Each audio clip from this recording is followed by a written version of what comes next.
નમસ્કાર વિદ્યાર્થી મિત્રો, બુદ્ધિનું માપન. તો આપણે બુદ્ધિના માપનની ચર્ચા કરતાં પહેલાં તો કે બુદ્ધિના જે આધુનિક અભિગમો છે, 5 અભિગમોની આપણે ચર્ચા કરી.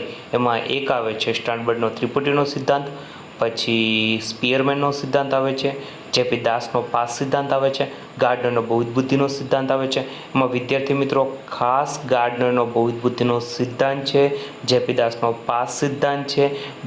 5 સિદ્ધાંતો છે, એમાંથી કોઈ પણ એક સિદ્ધાંત છે પરીક્ષાની દ્રષ્ટિએ પૂછાતો હોય છે અને પૂછાતો જ હોય છે, એટલે કે ખાસ મહત્ત્વ આપજો કે આમાંથી કોઈ પણ એક સિદ્ધાંત છે ફરજિયાત આવી શકે, એટલે કે એકનો એક વિડીયો છે વારંવાર જોવાનો પ્રયત્ન કરો.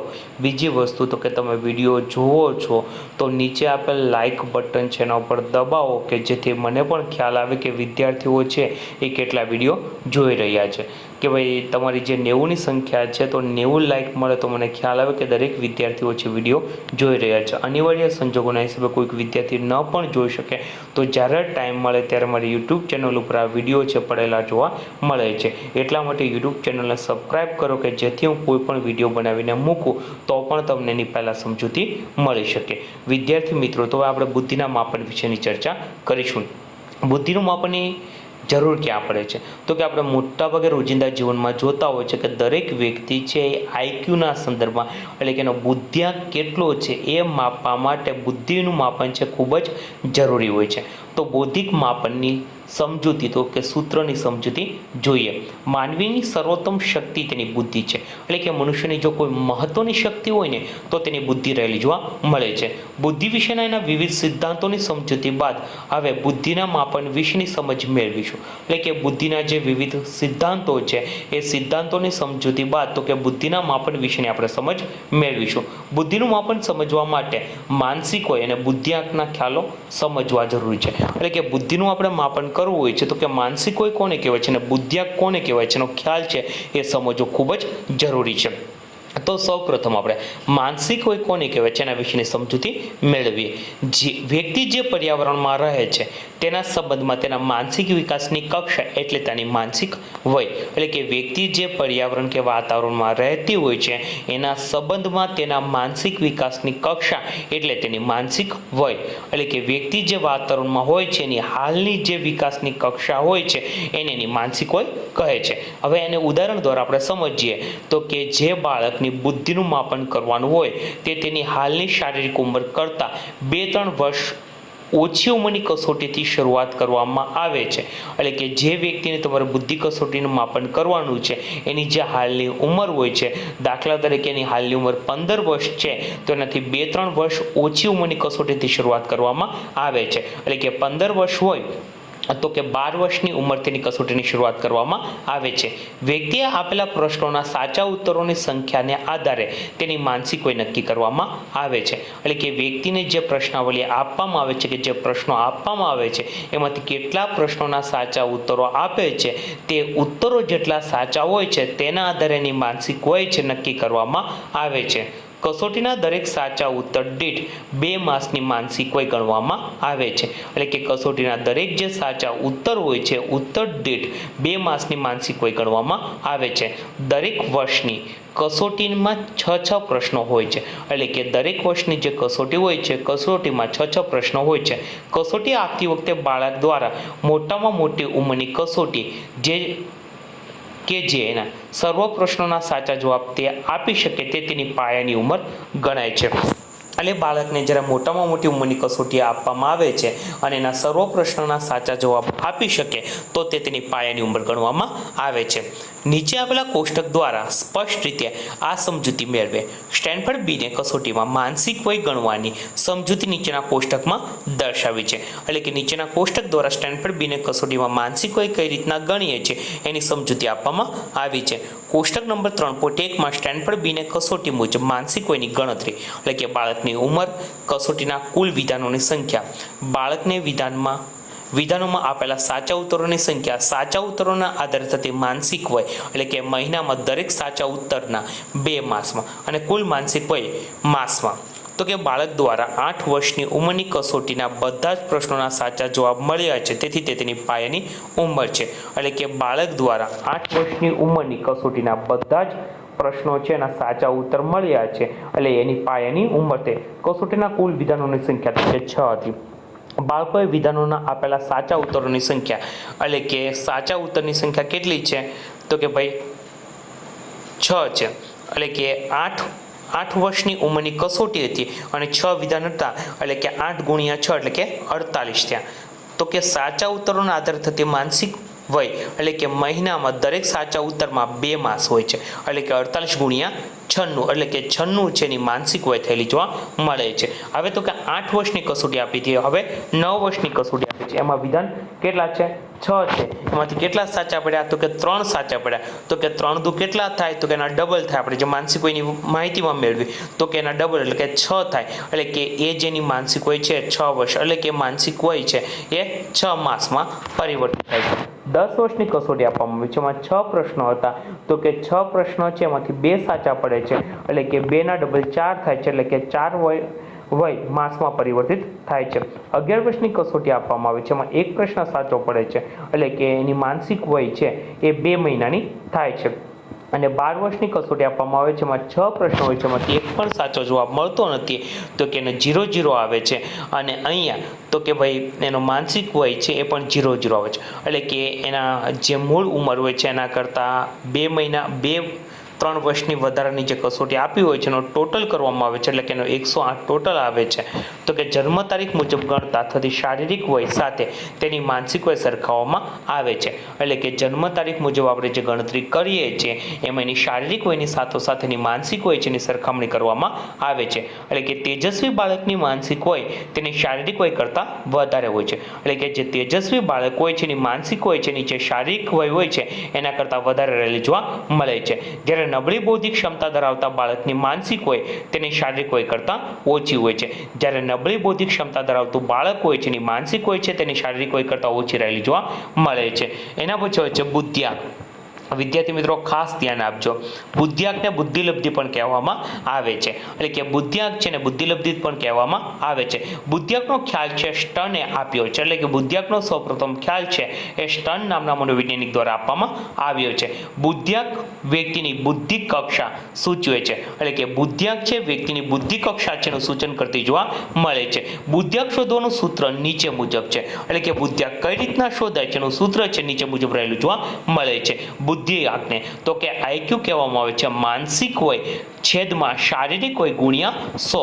ઉદાહરણ મુજબ બાળકની વાસ્તવિક શારીરિક ઉંમર 7 વર્ષ અને 6 માસ એટલે કે 90 માસ છે, જ્યારે તેની માનસિક વય 108 માસ છે.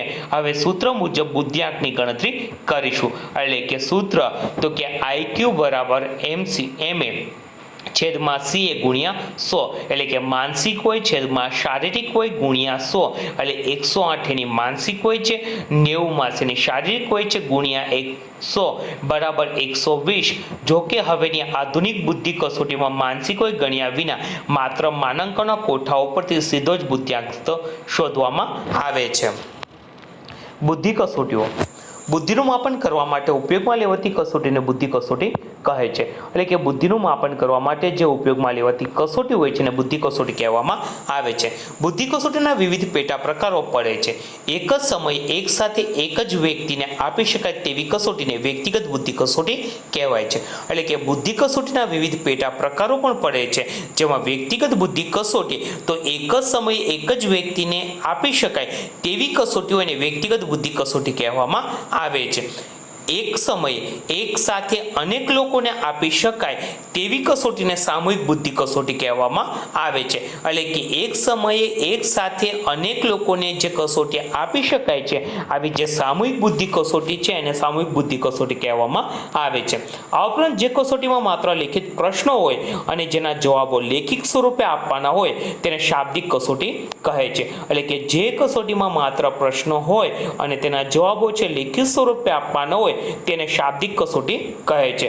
વળી જે કસોટીમાં ચિત્રો વડે કે કોઈ ક્રિયા દ્વારા બુદ્ધિનું માપન થાય છે અને શબ્દોના ઓછામાં ઓછો ઉપયોગ કરવામાં આવે એવી કસોટીને અશાબ્દિક કે ક્રિયાત્મક કસોટી કહે છે. વળી જે કસોટીમાં ચિત્રનો ઉપયોગ થતો હોય છે, જેમાં શબ્દોનો ઓછામાં ઓછો ઉપયોગ કરવામાં આવતો હોય તેવી કસોટીને અશાબ્દિક કે ક્રિયાત્મક કસોટી કહેવામાં આવે છે. હવે આપણે આવી કેટલીક મહત્વપૂર્ણ કસોટીઓ વિશેની જાણકારી મેળવીશું. એટલે કે હવે આપણે તો કે કેટલીક મહત્વની જે કસોટી છે કસોટી વિશેની જાણકારી મેળવીશું.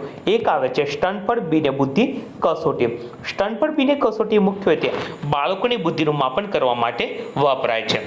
એટલે કે સ્તનફળ બીને કસોટી છે એ મુખ્યત્વે બાળકની બુદ્ધિ છે એનું માપન કરવા માટે વપરાતી જોવા મળે છે. બીને અને સાયમને પહેલી વ્યક્તિગત બુદ્ધિ કસોટી ફ્રેન્ચ ભાષામાં ઈસવીસન 1905માં રચી હતી. એટલે કે બીને અને સાયમન છે એ પહેલી વ્યક્તિગત બુદ્ધિ કસોટી છે એ ફ્રેન્ચ ભાષામાં 1905માં રચે છે. વિદ્યાર્થી મિત્રો, ઘણીવાર પ્રશ્ન આવતા હોય છે કે ભાઈ કોણે સૌપ્રથમ કસોટી રચી હતી, કઈ ભાષામાં અને કઈ સાલમાં? તો બીને અને સાયમને ફ્રેન્ચ ભાષામાં 1905માં રચી હતી. અમેરિકાની સ્ટેનફોર્ડ યુનિવર્સિટીના પ્રાધ્યાપક LM ટર્મને ઈસવીસન 1916માં બીને અને સાયમન કસોટીમાં કેટલાક સુધારા વધારા કરી પદ્ધતિસર પ્રમાણસર કરી અંગ્રેજી ભાષામાં પ્રથમ બુદ્ધિ કસોટી તૈયાર કરી. એટલે કે અમેરિકન સ્ટેનફોર્ડ યુનિવર્સિટીના પ્રાધ્યાપક LM ટર્મને 1916માં બીને અને સાયમન કસોટીમાં કેટલાક સુધારા વધારા કરી પદ્ધતિસરની પ્રમાણીકરણ કરી અંગ્રેજી ભાષામાં પ્રથમ બુદ્ધિ કસોટી તૈયાર કરી. આ કસોટીને સ્ટેનફોર્ડ બીને બુદ્ધિતુલ નામ આપવામાં આવ્યું. એટલે કે આ જે કસોટી હતી એને સ્ટેનફોર્ડ બીને બુદ્ધિતુલ નામ આપવામાં આવ્યું. 1916ની કસોટીનું 1937, 1960, 1973 અને છેલ્લે 1986માં પુનઃ સામાન્યકરણ એટલે કે નવ સંસ્કરણ પ્રગટ થયું હતું. એટલે કે 1916ની જે કસોટી હતી એને 1937ની અંદર, 1960ની અંદર, 1973 અને છેલ્લે 1986માં પુનઃ પ્રમાણીકરણ કરવામાં આવ્યું હતું. પૂર્વના સંસ્કરણોને માં બુદ્ધિનો જ એક સામાન્ય આંક ગણાતો હતો. એટલે કે પહેલાના જે સંસ્મરણો છે કે સંસ્કરણો છે એમાં બુદ્ધિનો જ એક સામાન્ય આંક ગણાતો હતો. જ્યારે ઈસવીસન 1986ના સંસ્કરણમાં સામાન્ય ઉપરાંત વિશિષ્ટ આંક પણ પ્રાપ્ત થાય છે. એટલે કે 1986ના જે સંસ્મરણો છે એમાં સામાન્ય ઉપરાંત વિશિષ્ટ આંક છે પણ પ્રાપ્ત થતા જોવા મળે છે.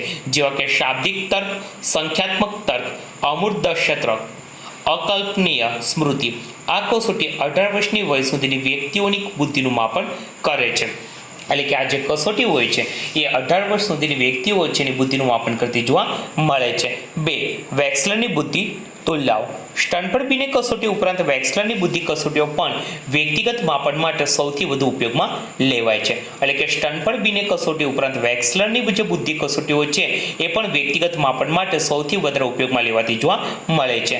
આ કસોટીઓ બાળકથી માંડી પુખ્ત વયના લોકોની બુદ્ધિના માપન માટે ઉપયોગમાં લેવાય છે. એટલે કે સ્તનફળ વેક્સલરની જે બુદ્ધિ કસોટીઓ છે એ પુખ્ત વયની વ્યક્તિના માપન માટે ઉપયોગમાં લેવાય છે. જોકે જુદા જુદા વય જૂથો માટે જુદી જુદી કસોટીઓ રચવામાં આવેલી હોય છે. એટલે કે અલગ અલગ ઉંમરના વ્યક્તિઓ છે એના માટે અલગ અલગ કસોટીઓ છે એની રચના થતી જોવા મળે છે. 1. વેક્સલરની પુખ્ત વયની વ્યક્તિઓ માટેની કસોટી 16 વર્ષથી માંડીને 64 વર્ષ સુધીના પુખ્ત વયના લોકોના બુદ્ધિનું માપે છે. એટલે કે વેક્સલરની જે પુખ્ત વયની કસોટી છે એ 16 વર્ષથી માંડીને AIS 16 વર્ષથી માંડીને 64 વર્ષ સુધીના પુખ્ત વયના લોકો છે એની બુદ્ધિનું માપન કરતા જોવા મળે છે. આ કસોટીમાં સમગ્ર બુદ્ધિઆંક ઉપરાંત બુદ્ધિના શાબ્દિક આંક અને ક્રિયાત્મક આંક મળે છે. એટલે કે આ કસોટીમાં સમગ્ર બુદ્ધિઆંક ઉપરાંત બુદ્ધિના શાબ્દિક આંક અને ક્રિયાત્મક આંક છે એ મળતા જોવા મળે છે. વેક્સલરની પુખ્તો માટેની બુદ્ધિ કસોટીમાં માહિતી, સમજ, ગણિત, આંકડાનું પુનરાવર્તન, સામ્ય શોધવું અને શબ્દ ભંડોળ જેવા વિવિધ વિભાગોના સંદર્ભમાં બુદ્ધિનું માપન કરવામાં આવે છે. એટલે કે વેક્સલરની પુખ્તો માટેની બુદ્ધિ કસોટીમાં માહિતી છે, સમજ છે, ગણિત છે, આંકડાનું પુનરાવર્તન છે, સામ્ય શોધવું અને શબ્દભંડોળ જેવા વિભાગોના સંદર્ભમાં બુદ્ધિનું માપન કરવામાં આવે છે. વેક્સલરની બુદ્ધિ કસોટીમાં 11 ઉપકસોટીઓ છે, જેમાંથી 6 ઉપકસોટીઓ શાબ્દિક સ્વરૂપની અને 5 ઉપકસોટીઓ જેમાં ધન, ગોઠવણ, ચિત્રપૂર્તિ જેવા ક્રિયાત્મક સ્વરૂપની છે. એટલે કે વેક્સલરની જે ઉપકસોટીઓ બુદ્ધિ કસોટી છે એમાં 11 ઉપકસોટી છે, જેમાં 6 ઉપકસોટીઓ છે શાબ્દિક સ્વરૂપની છે એટલે કે શબ્દ સ્વરૂપની છે. 5 ઉપકસોટીઓ છે જેમાં ધન, ગોઠવણી એટલે કે કોઈ પદાર્થ છે, ચિત્રપૂર્તિ જેવા ક્રિયાત્મક સ્વરૂપની છે. ઈસવીસન 1981માં પુખ્તો માટેની કસોટીનું સંશોધન સ્વરૂપ બહાર પાડવામાં આવ્યું, એટલે કે 1981માં પુખ્તો માટેની જે કસોટી છે એનું સંશોધિત સ્વરૂપ છે એ બહાર પાડવામાં આવ્યું છે, જે WAIS ના નામે ઓળખવામાં આવે છે. બી, વેક્સલરની બાળકો માટેની કસોટી WISC એ 6 થી 16 વર્ષની વ્યક્તિઓ માટે રચવામાં આવી છે, એટલે કે વેક્સલરની બાળકો માટેની જે કસોટી છે 6 થી 16 વર્ષ માટેની વ્યક્તિઓ માટે રચવામાં આવી છે. વેક્સલરની પૂર્વ પ્રાથમિક શાળાની કક્ષા માટેની કસોટી એટલે કે WPPSI 4 થી 6.5 વર્ષના બાળકોની સમગ્ર બુદ્ધિ અને કાર્યોના ગુણાંકન માપે છે. આમ વેક્સલરની બુદ્ધિ કસોટી ક્ષેત્રે મહત્વનું પ્રદાન છે, એટલે કે વેક્સલરની બુદ્ધિ કસોટી છે એનું મહત્વનું પ્રદાન રહેલું જોવા મળે છે. 3. રેવનની બુદ્ધિ કસોટી. રેવન દ્વારા ભાષા અને સાંસ્કૃતિક અસરથી મુક્ત બુદ્ધિ કસોટી રચવામાં આવી છે, એટલે કે રેવન છે ભાષા અને સંસ્કૃતિ છે એની અસરથી મુક્ત એવી બુદ્ધિ કસોટી રચે છે, જે શૈક્ષણિક ક્ષેત્રે માપન માટે વપરાતી અશાબ્દિક કસોટી છે, એટલે કે શિક્ષણના ક્ષેત્ર માટે વપરાતી અશાબ્દિક કસોટી કહી શકાય છે. આ કસોટી રેવન્સ પ્રોગ્રેસ મેન્ટર્સ નામથી જાણીતી છે. જ્હોન સી રેવન દ્વારા ઈસવીસન 1936માં આ કસોટી રચવામાં આવી છે, એટલે કે જ્હોન સી રેવન દ્વારા ઈસવીસન 1936માં તો કે આ કસોટી છે એની રચના કરવામાં આવેલી જોવા મળે છે. અમૂર્ત તર્કના માપન માટે આ કસોટી ખૂબ જ ઉપયોગી છે, એટલે કે અમૂર્ત તર્ક માટે આ જે કસોટી છે ખૂબ જ ઉપયોગી રહેલી જોવા મળે છે.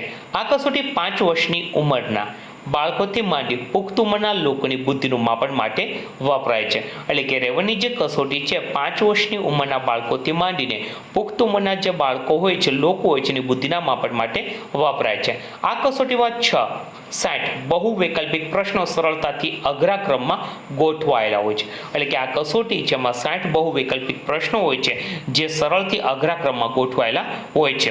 કસોટી આપનાર વ્યક્તિને અહીં દરેક પ્રશ્નમાં તરણને પૂર્ણ બનાવવા ખૂટતી કડી શોધવાનું કહેવાય છે, એટલે કે કસોટી આપનાર વ્યક્તિ છે એને તો કે ભાઈ દરેક ખૂટતી કડી હોય છે શોધવાનું કહેવામાં આવે છે.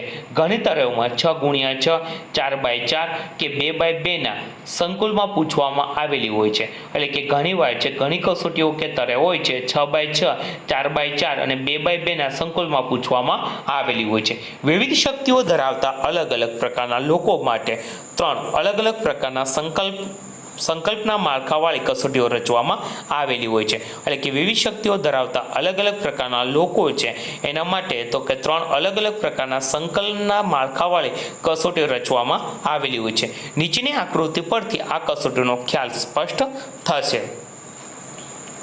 ABCDE ને F, એટલે કે આમ રેવનની બુદ્ધિ કસોટીમાં સરળથી જટિલ ક્રમમાં સામગ્રી રજૂ કરી છે, એટલે કે ઉપર તો કે કોષ્ટક આપ્યું છે, કોષ્ટકમાં એક આકૃતિ આપી છે, નીચે ABCEF છે એમાં આકૃતિ આપેલી છે, એમાં ઉપરની જે આકૃતિ છે નીચેની કઈ આકૃતિ એમને મળતી આવે છે તમારે શોધવાનું હોય છે. તો બી નામની જે આકૃતિ છે એ ઉપરની આકૃતિને મળતી આવે છે. આ રીતે રેવનની કસોટી છે સરળથી જટિલતા તરફ લઈ જતી જોવા મળે છે.